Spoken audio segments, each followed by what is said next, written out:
District Council is here with us now, and at this time, the board will adjourn the regular meeting into a closed session, and at the end of the closed session, we will come back and resume public meeting and make an announcement at that time concerning any action that was taken in the closed session.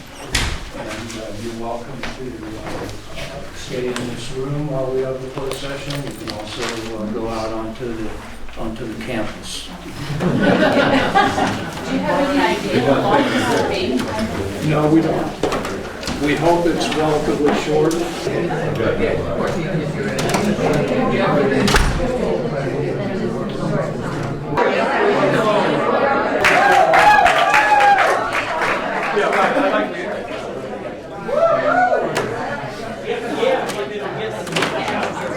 You know, when we all laughed, didn't you?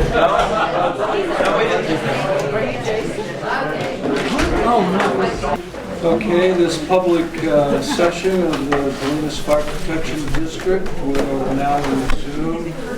And the first item of business is an announcement regarding the closed session. And so I can say that we met in closed session with our attorney pursuant to section 54950 of the Brown Act, 54956.9 of the Brown Act regarding potential litigation. And we received information from our attorney and we made no decisions. So now we move on to general business and action item number 1. And prior to introducing this item, I would like to just briefly run through some ground rules about the way that we would prefer to conduct our business. And in general, we introduce an item, we look to our staff if there's any information that's come to us since the information packets were sent to the directors and since the agenda was published. So we look to Anita, the fire chief, for any new information that may have come in that we're not aware of at this point.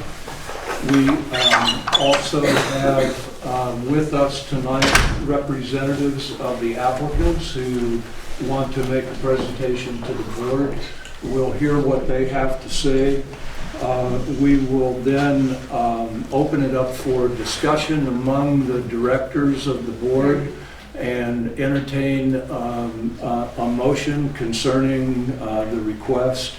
And following that, we can then open it up for public discussion. Although I would like to remind everyone that this is the third hearing we've had on this, and in the 2 previous hearings there's been a fairly wide-ranging and in-depth discussion about electromagnetic radiation, and I think that the positions of most of you that are in the audience tonight are well known. And so when we do get to the place where we're asking for audience comment, I wish that you could restrict your comments to the substance of the agenda item, and let's not have another survey of all of the issues surrounding electromagnetic radiation. And as far as the feeling goes that that there's something last minute about this, this is the third hearing that we have had on this subject. And at both of the previous hearings, we kept public comment open until everyone here had had an opportunity to express their feelings about the subject. So even if we were to take action tonight, it would not be a precipitous or last-minute action on our part. So having said that, I'll ask Anita if there is any new information that's come to staff's attention that she'd like to convey at this point. Just one moment. Could I just add one thing first? And I'm going to alert everybody that my wife always tells me that I have to say in advance when something's a joke. But this performance, please turn off your cell phones, your pagers, and any electronic equipment that you have. Is that fun? Well, it happened last time. So the development in regards to action item number 1, AT&T's application for 3 new panel antennas.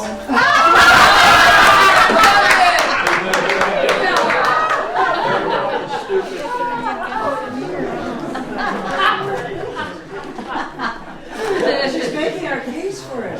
Well, last time you guys made your case. So we're even. Oh, that's right. In regards to action item number 1, you'll recall Johnathan of the Lyle company, which is an AT&T representing AT&T. We had asked for more clarification on the engineering report that we received. We have received since a revised report, which you all had emailed to you. I also have hard copies here. So that was taken in this month. In addition to late today, you should be aware that we've received California Public Records Act request from Lawrence Bragman regarding information on the AT&T cell site lease. So that will have to be processed, Julie. That has to be reviewed by council to see if the documents they're requesting that we can release, and then they'll be released appropriately depending on what's going on. So that was received late today. So that won't be taken care of. Other than that, I have not received any additional information. I did receive information that currently the application from AT&T is incomplete due to probably the lack of our signature on the application. That's all I have. Okay, thank you. Johnathan Fong is here representing Lyle and Company. Lyle and Company is an agent of AT&T. And are you prepared to make a presentation at this time regarding the application? I think the extent of the presentation I was expecting to give would just be to supplement what was discussed at the last meeting, and just to give you, a brief overview of what we've modified to this EMF study since it was sent to you the last meeting. The easiest thing to do is, if anyone doesn't have it, essentially the additional appendices G and H were modified to show, there's multiple schematics of a site plan with the existing monitoring results and then also the proposed, and that's shown on various locations throughout the campus.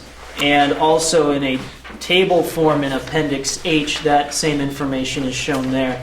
Just to go through the headings, there's the existing percentage of the occupational. I'm on Appendix H. It should be maybe the third to the last page of the report if you have the current revised one. Do you have a copy of it? No, I haven't. I just didn't know what page it's on. Oh, right. Sorry, the appendices don't have pages, but it's Appendix H, which is the third to the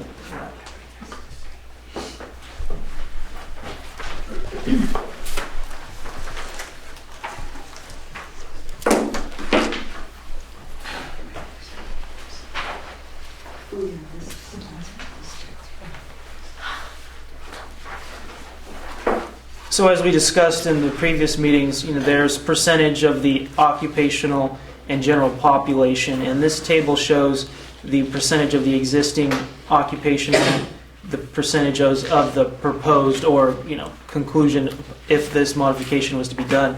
The only note is on that last column it says existing percentage. That would be the actual. It should read proposed. The last column heading there. Just it's a little confusing if you don't make that change. So this is just a table of the items because I think the board wanted to see the existing monitoring results to try to compare that with what this report would conclude as the proposed, assuming the modification were to take place. And, May I ask a question, or do you want to?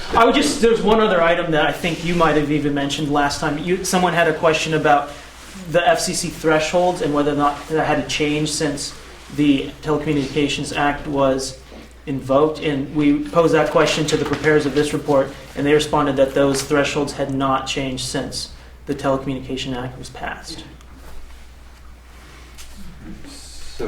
Can I ask a question, or do you want to let him go all the way through? That would be pretty much all I wanted to point out to you at this time. So help us understand, if you would. I'm looking at, say, row 31. Okay. And I'm finding my way over to the far right-hand column. I'm not sure what that means. Okay, so column, that row 31, for example, would be the EE, which is what they're calling it as a monitoring that they took at part of the soccer field. Correct. So you'll see the existing spatially averaged, and that would read 1.091 of the percentage of the occupational. And then they're also saying at that same point, the existing percentage of the general population is 5.455. And then the following two columns are the theoretical proposed. So that percentage of the occupational would go from 1.091 to 1.591.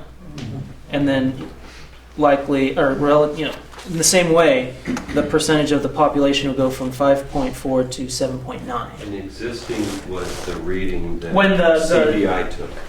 EBI, when a technician was present on site to take those measurement readings, correct. So it wasn't a number that was derived from, I can't remember. There was, correct. The way they get the theoretical is through the computer system. The existing numbers are from the actual readings on site. Was what that machine read on 50%. Correct. Okay. Correct. Thank you.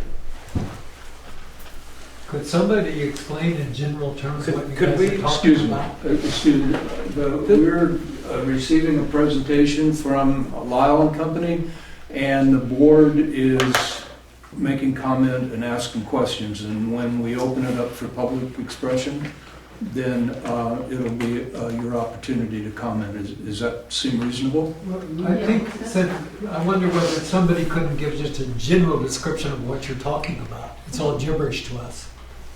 Really, you don't know what this issue is about? Well, of course. I don't know what all these numbers you're talking about. I think I can give a quick answer, but I want to just add to this.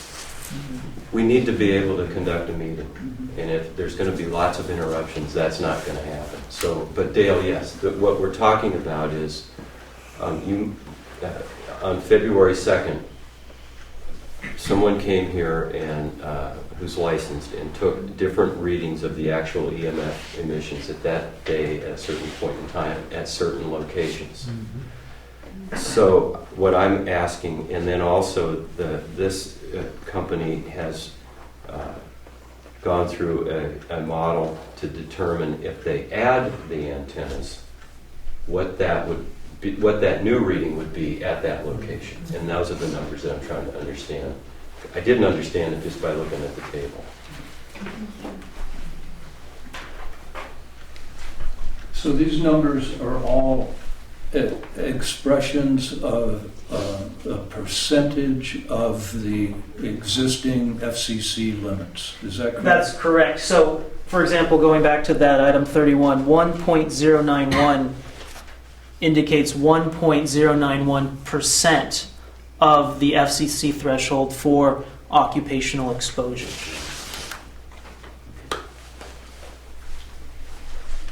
Does anyone else on the board have any questions for Mr. Fong? A quick question is, how is it determined what the new limits will be with the 3 panels? How do they take the existing level and propose with the 3 extra panels? How do they make that measurement? Well, a common industry accepted program is used whereby putting in certain characteristics of what they're adding in terms of the antennas, model types, technical specifications of those. They plug that into a computer, and that generates a theoretical exposure limit. Can I tag on to that? Because that's kind of also a question I had, but more specific. Yeah. So I think, Johnathan, one thing that would really help is right now that model looks like a bit of a mystery or a black box. What would be really helpful, and I think crucial to us being able to get our arms around this, is to be provided from your firm what the key assumptions are that go into that model. And what is the design of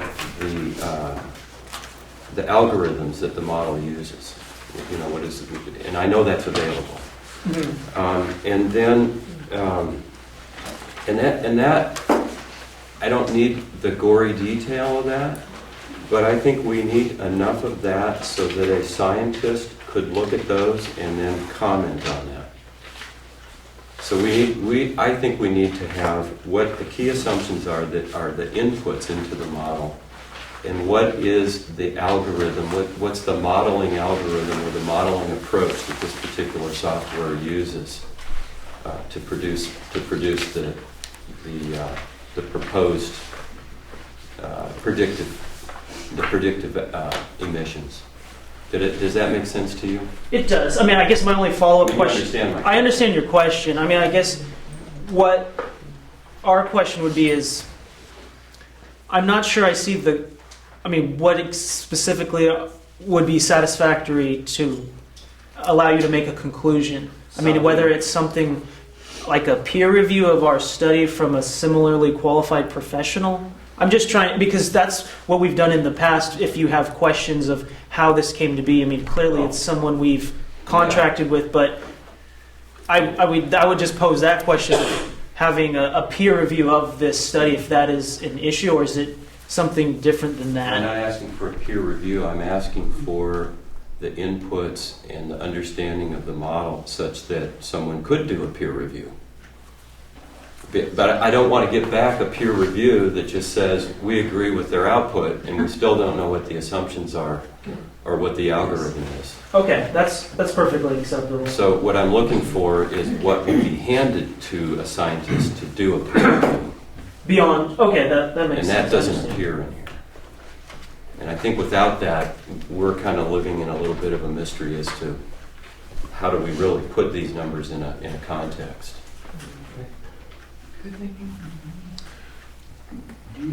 Do you have other items on your list? I do. Do you want to go ahead and just deal with... Well, I don't want to cut off anybody else. Does anybody I guess else? I just want to make a clarification for ourselves and for everybody else, that these numbers, these levels that are existing right now, include all of the towers, not just AT&T. It includes everything that's happening. Right, that's a cumulative, I mean, the instrument that's used to take these on-site are, you know, if there's any remote thing that is an emitter of EMF was taken into account when they do these field studies.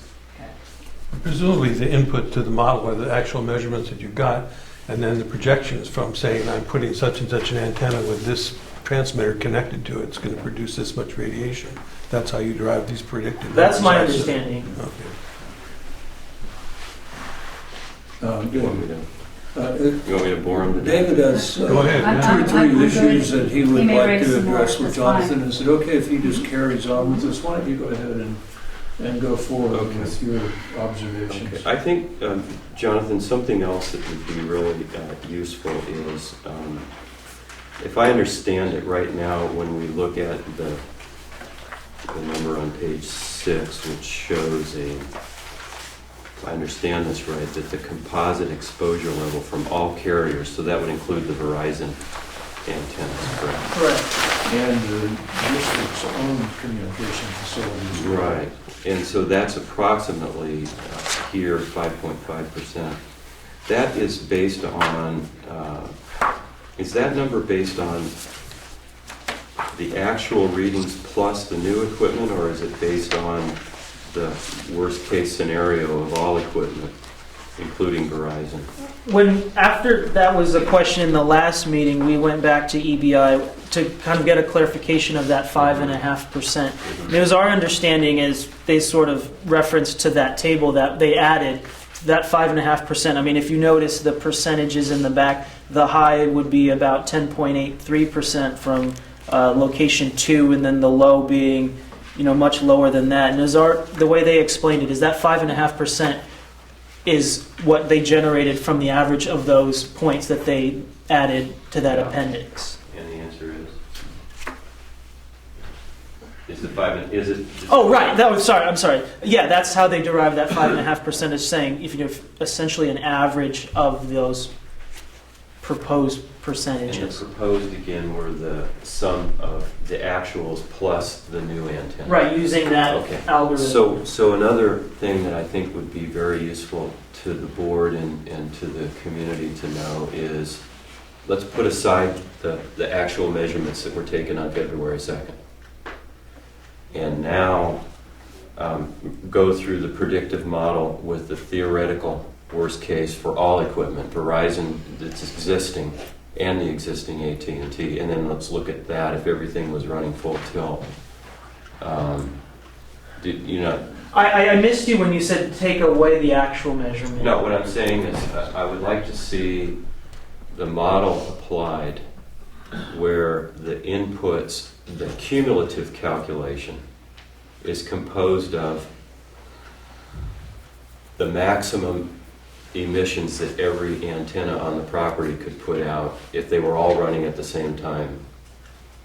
Do you see what I'm saying? I mean, just an example so I think I understand you. Assuming antenna 4 is at 50% when they took the reading, you want to see if antenna 4 is at 100.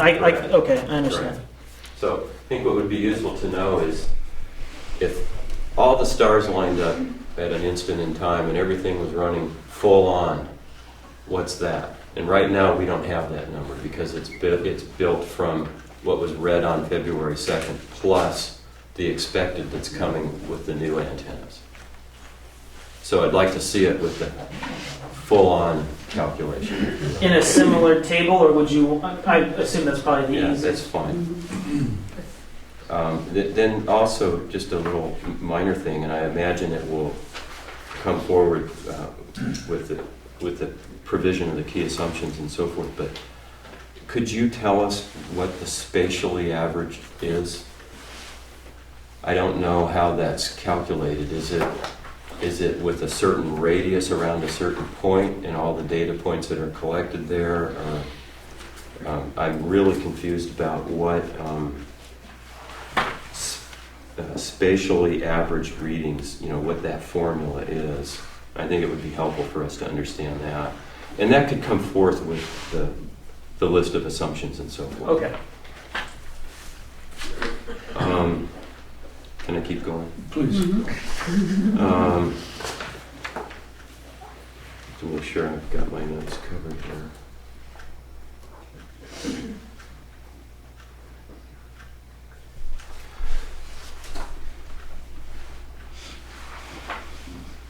You just answered one of my other questions. Okay. And then have to see how we can do this. We have subsequent to AT&T's request received a request from T-Mobile.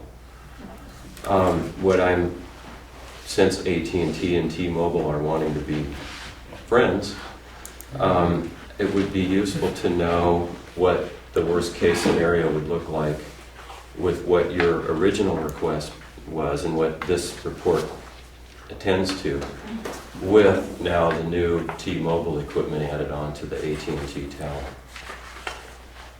Now that may not be in the contract that the Lyle company has with AT&T, and I don't know if we can add together what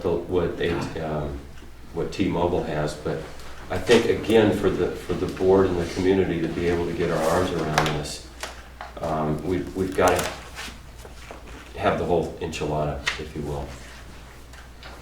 My only point I'd like to point out is if you go to page 3 in the report, I mean, of course, to know the specifics of the T-Mobile proposal would be helpful, but if you go to the first paragraph, what this company does to be conservative, meaning to overly predict these, is, AT&T's current proposal is with the existing 3, we were going to add 3 more below that for a total of 6. Now, the sentence that starts with, to be conservative, modeling was performed assuming a full build-out of 4 antennas per sector. That would be the proposed for us, and 2 more sectors that we are not proposing now. So the numbers we're looking at on this table in is it Appendix H? Correct. The numbers we're looking at, the far right column, are assuming that there are not 6 antennas up there, but AT&T, but how many? They call it 4 per sector, a sector being 3, so that would So be a it's total 12. of 12. So that number we're looking at was assuming there's 12 up there, not, Right. not just the 3. Right. And that was another question I had, because when I read this, I thought that's what I understood, but I couldn't quite tell from anything else.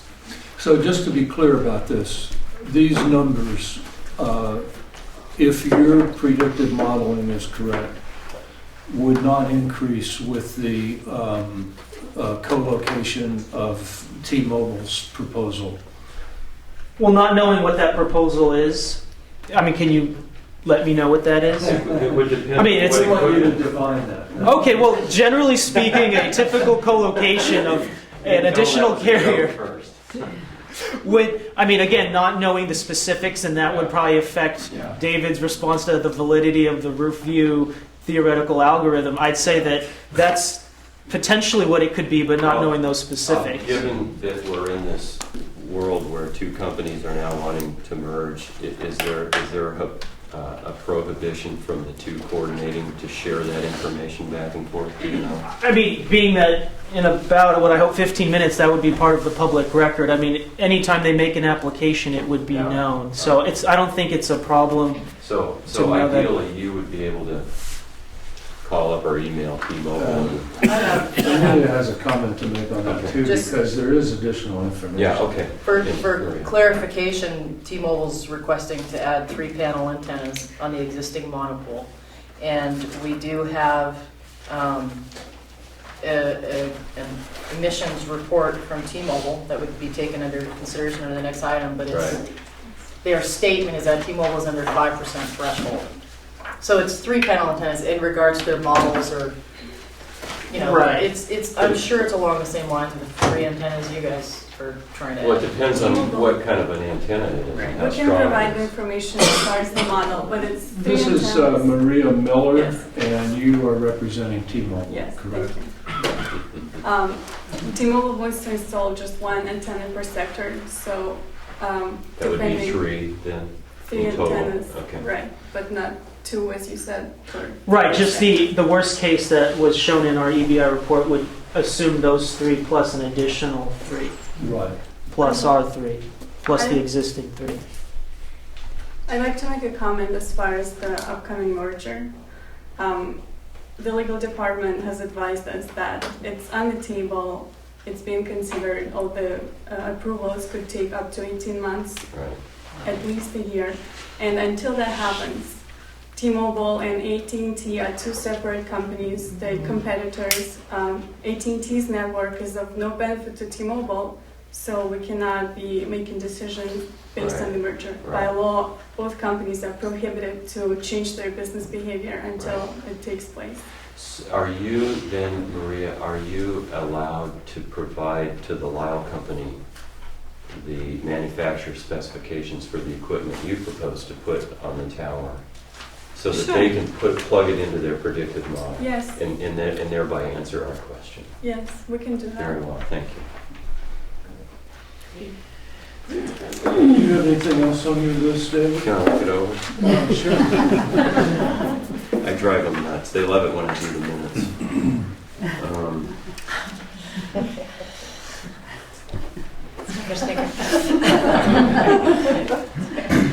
I think, Johnathan, I may now understand. I'm slow, but I catch on.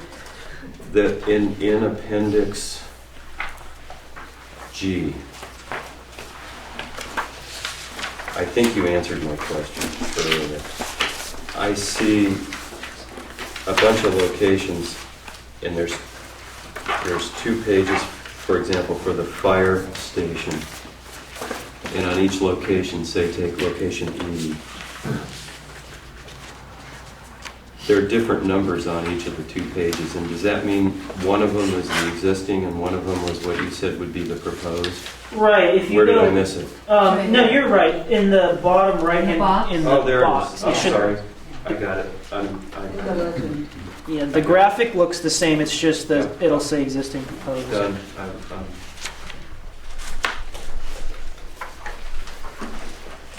Can you just help me. I spent so many hours on the internet and elsewhere.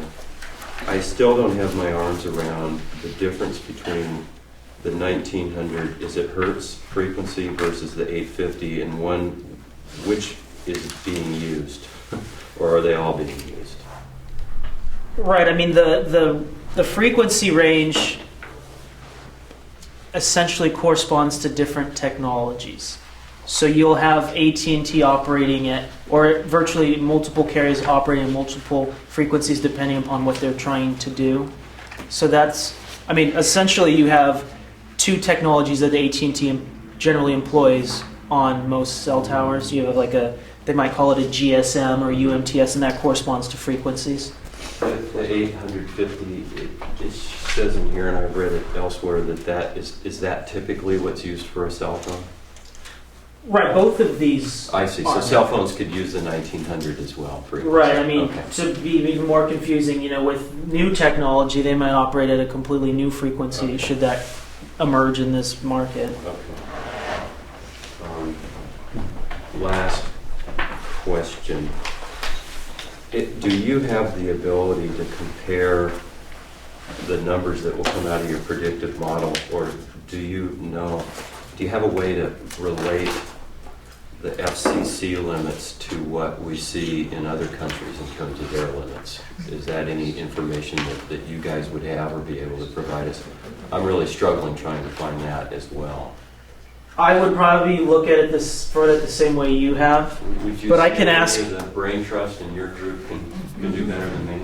I will certainly try. I mean, I'll ask every vendor we do to prepare these studies if they have that. I don't want the board to follow, but I think I've exhausted all my questions, unless I think of something else. Others may have questions. It would seem just from the issues that David has raised that realistically we can't act on this request tonight, that this is an item that we'll need to continue until the April meeting, unless there's a majority of members on this board that feel strongly about moving forward with this tonight.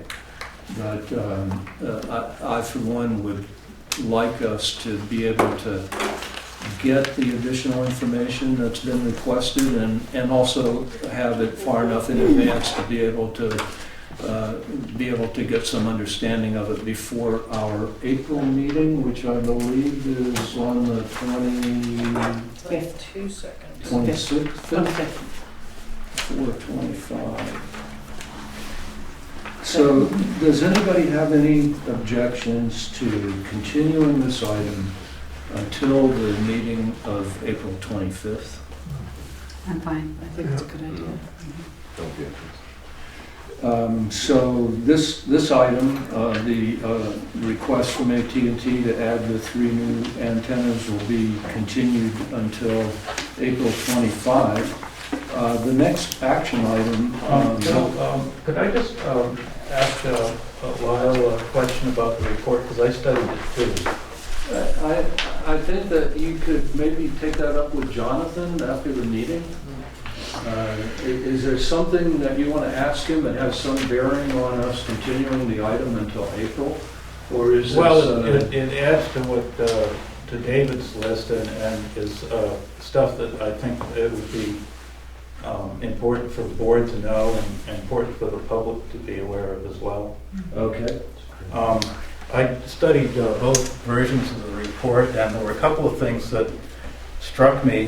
One was that although the antenna inventory shows that there'll be about 5 times as much maximum power as there is now, assuming full build-out, the levels at the ground that are modeled in terms of microwatts per square centimeter are actually lower than what we've got now, and that didn't make sense to me. It seems like if you're having 5 times as much power capability, you're going to have 5 times as much ground level radiation field. So there's a discrepancy there that doesn't make sense. And one possible source of that discrepancy is the spreadsheet that was put into the model, where the power is listed for the antennas that were put into the model are about a tenth of the power levels that are listed on the antenna inventory, and I'm wondering why the powers that were put into the spreadsheet are so much lower than the antenna's maximum output. So Don, is that this page and this That's the page? antenna inventory, and that's the spreadsheet, yeah. So Johnathan, do you know? I'm trying to follow you so I don't. Why don't you Well, one was the point to the pages that you're yeah, referring to. that's the antenna inventory page. It shows about 4,500 watts are going up as opposed to the 1,000 we have now, the 900. And so it seems like the radiation field around the neighborhood ought to be about 5 times higher, but the model is showing actually a little less than was measured in the field, so that doesn't make sense. And there's a discrepancy that we need to, I think, have clarified. And looking for, possible sources of that, I went to the spreadsheet that was presented, where there's a column showing powers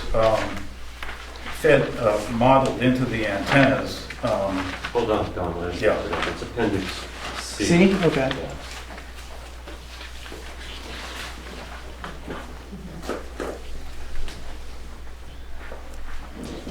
So there's a column that says power for each antenna that's on the list. And those are in like 30, 40, 70 watts, stuff like that. Okay. Whereas the antennas are actually capable of between 500 and 1,000 watts. So that doesn't, I don't know what's going on with that either.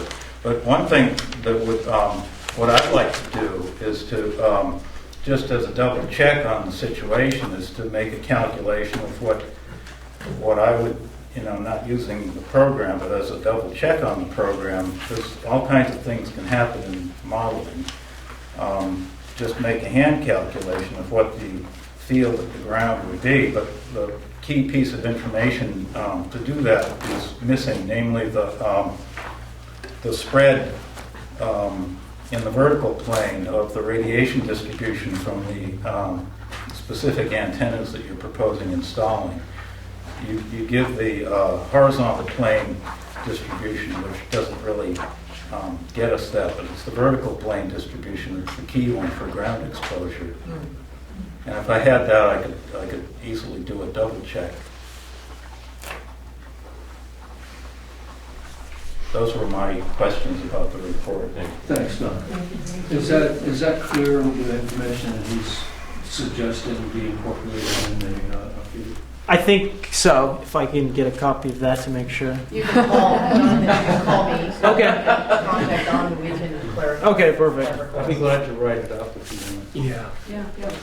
Yes. Does anybody else on the board have any comments about this item at this time? The only thing I wondered about, and Don, I had a similar question, is I have read that the providers are trying to do, because it's in their best cost-benefit interest to do this, to try to develop antennas that do a better job of the horizontal dispersion as opposed to the what they don't really like is the dispersion that goes to the ground. And I'm wondering if indeed the carriers are trying to find equipment that does a better job of the horizontal distribution. And I just wonder if either of you actually have comments on that. And I wondered if that might explain the variation that you found.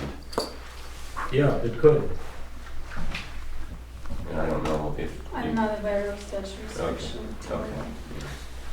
I mean, as far as we know, this style of panel antenna and this type of modification is what has been generated from, the recent R&D. So I'm not sure if anything else down the pipelines may be different. Anyway, okay, thank you.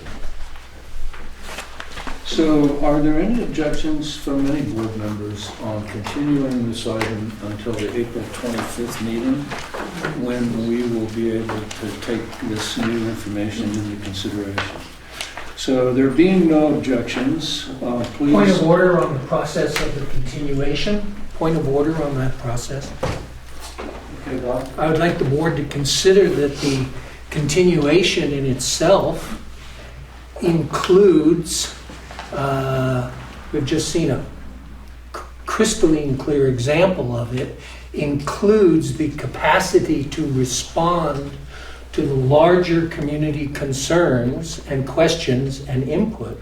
And I would ask the board to, before you schedule a continuation and close the subject for tonight, that you yourselves open the process just before the continuance to public input, so that we don't lose the very valuable, what we could have lost if you'd sped on before. We could have lost Don's input, and the month of the continuance would not have included the work that we all are sharing in. I think the community must share in the process, and part of what I will bring, if you accept this point of order and redirect the continuance to include community input, I will speak to a suggestion to form a working committee with someone on the board, Don, and other members of the community, so that we can all stay abreast of what new developments are happening over here. That's it. I would ask for that consideration at this time, in a nutshell, to have public input into the continuance. Does anybody have a problem with that, doing what Bob was suggesting?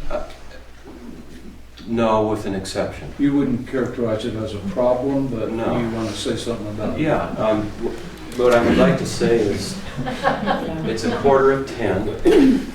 I put a hell of a lot of hours into this. If something new is available, that's new in addition to the last 2 meetings we've had, I want to hear it. If it's a repeat of what we've heard, it's well ingrained, and I don't want to hear it again. I personally have new, but I can't speak for anybody else. Why don't you take it, Bob? Go. Okay, there is a new clear and ever enlarging indication that hundreds, literally, of members of our community want to participate in this process.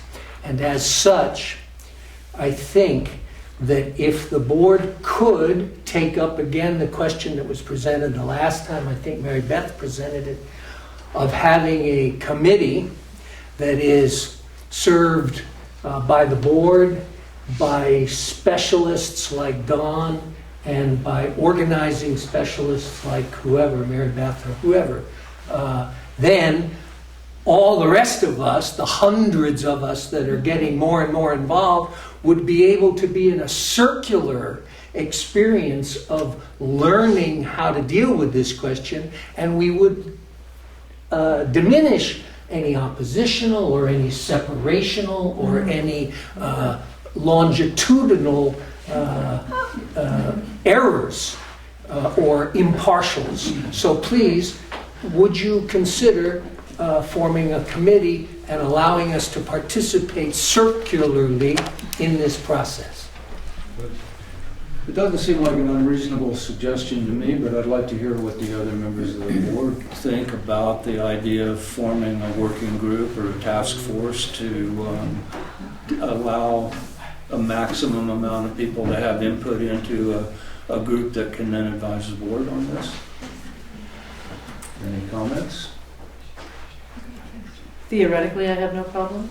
Factually, who would participate? And who, I think it's a matter of time. We're all putting incredible amounts of time to try to understand this. And people like David really have dug in. What's your feeling, David? I think we're doing that right now. I do too. I was just going to say. And I think we've been incredibly open and willing to embrace input from the community. And if that's not good enough, there's an election coming up, and my name will be on the ballot possibly, and it's really possible for you to do something about it. Well, speaking to that point, I think so- it's good so I- enough, but I'm not talking about. I'm talking about the process of when does Don get to evaluate? He just did. No, the answer's going to come back. It's circular into your folders, to Anita, to Don, to whoever Don wants to share with. So I'm not saying a lot of hours and time. I'm just saying an open circle of all the communication that's going on. This gentleman and the committee and questions process, why can't that I, for one, am unwilling to invest more time that way. I think we're doing a pretty stellar job right now. Anita? I would just like to make a point to the fact that as we receive information throughout the month, Mary Beth and I talk fairly frequently throughout the month, and when there's new information that I get that can be released, that it's not something that the board has to bless, and, I've given it to her. So there's not, Okay. this is the open process. When I received the revised report, I forwarded it to Mary Beth. You guys have seen it, obviously. And other than any other confidential communications we may be having, or communications, because we don't discuss stuff mid-month. That's inappropriate according to the Brown Act. I send information out that I've gotten. So I would not be willing to sit on a working committee. I don't see to what end. Yeah, I don't quite understand where the feeling's coming from that somehow the discussion of this issue is somehow being curtailed or limited. We're strictly talking about continuing the meeting to next month to allow for more information to come forward. Now, I get the feeling that you would be disappointed if it got delayed again because additional information came to light at the April meeting? Or would you be happy to see this continued for another month after that? I'm not sure what the issue is here. If anybody has any information, if they give it to Anita, Anita will give it to Johnathan, and everything will be incorporated as we go So along. all the information that floods to Anita gets to you during the month, or you see it just right prior to this meeting in your packets? all month long. It goes on all month long. So maybe my idea is redundant or cumbersomely over. I didn't know that Don and Mary Beth were participating equally with all the flow of information with you guys. Don and I have met several times. Oh, okay. Then I'm sorry. My misimpression. That satisfies me, for sure. Okay. Thank you. Yeah. But does that mean that anybody else can meet with you during the month and you wouldn't mind? I'm not going to do that. I have made time to be here. Individuals.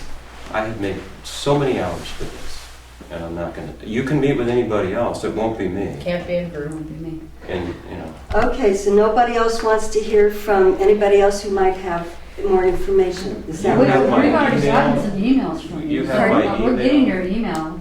Mary So we Beth- are getting information from you. Okay, so, all right. To facilitate a discussion is what I think Bob was getting at and what I was suggesting. The last meeting, because like we had before, in 2005, we looked at this as a community situation that we wanted to solve together. And what why should you have all the burden? I mean, more heads are better than Well, one. that's Usually the case. Right, and that speaks to. And we've spent hours and hours and hours and hours on this myself. I mean, and many other people. But again, But that's, then we that's only what we're have this doing few here. minutes to talk about things here. Okay, if that's the way you want it, it'll take a nice long time. And that'll be fine. That's really fine. What exactly are you saying? It just seems like this is a long way to go about it. But that's okay. We are elected representatives. We have one night a month to talk about this, to talk about the roads, to talk about all we have. Fire safety. Fire safety. We're here to serve the community. And you're putting us into a situation that's like a dichotomy, and it's really unfair. It's really unfair. We have been as open as possible. The last time we had this up, we put it on the agenda for 6 months. This has been on for 3 months. We have given you all the information we get. I mean, give as us soon a- as we got the latest report, Anita, you got it about a day after we got it. I didn't get it. I've not gotten this. You got, yeah, I forwarded you the revised report. I'll give you a copy right now, but I forwarded it. I'm sorry, I didn't have it. Yeah. So I mean, I appreciate your concern, Mary Beth, but we're having a pretty open session. Not pretty open, we're having a very open session. And Yeah, but you weren't allowing public expression, you were gonna go on Well, without allowing. You were gonna shut it down before all these people. well, I'm not going to negotiate that. It's If you have something that's germane to what's happening right now, which is consideration of continuing this item until the April meeting, then please raise your hand, be recognized, and you can have your say. Anybody have anything they want to say? Well, I don't want to labor it, but I'm confused now because I heard, I made my request, I heard your response, I suddenly went, oh, my request is redundant, but now I hear from Mary Beth, and I go, well, wait a minute, my request isn't redundant, because if one of the hardest working people in the community, like you focusing hardest on the board, didn't get the report, then we do need some kind of formal, if not committee, some kind of formal channel defined that makes this a truly circular thing. And with that, and it's not a criticism of you guys or us guys, I'm just worried about the process. Well, just for the record, there are no secret documents associated with this process. I understand. Every document associated with this agenda item is open for public review. People can obtain copies of it. It's not a problem. We are trying to have the most open process we can. And yet there somehow is an undercurrent of suggestion over the course of 3 meetings that if eternal vigilance is not maintained, this scurrilous board of directors is going to try to pull a fast one. And I just don't understand where that feeling is coming from. Well, certainly not coming from the previous speaker, which has been me. I wouldn't get into that at all. However, the flip side of that is that a lot of us are watching, and this is why I stopped the process from going to continuance, and thank you for letting me do it.